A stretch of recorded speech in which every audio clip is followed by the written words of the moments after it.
دنیاوی آزمائشیں ہوتی ہیں یہ اللہ تعالیٰ کی بہت بڑی نعمت ہوتی ہیں اور اللہ تعالیٰ کی رضا کا مجدہ لے کر آتی ہیں۔ بخاری شریف کی حدیث پاک ہے، جو لوگ شکوہ کرتے ہیں کہ مجھ پر مصیبت آ گئی وہ غور کریں ذرا، نبی پاک علیہ الصلوۃ والسلام کیا ارشاد فرماتے ہیں من یرید اللہ بہ خیرا یصب منہ، کہ اللہ تعالیٰ جس شخص سے بھلائی کا ارادہ فرماتا ہے اسے مبتلا مصیبت فرماتا ہے۔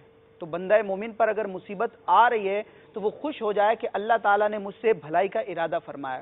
ترمذی شریف کی حدیث پاک ہے، نبی پاک علیہ الصلوۃ والسلام ارشاد فرماتے ہیں ان عظم الجزاء مع عظم البلاء، جتنی مصیبت زیادہ اتنا ہی ثواب زیادہ۔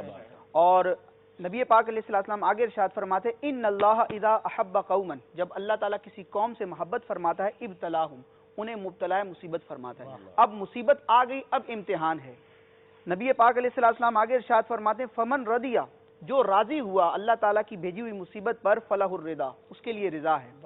ومن سخط، اور جو ناخوش ہوا ناراض ہوا فلہ السخط، اس کے لیے ناخوشی ہے۔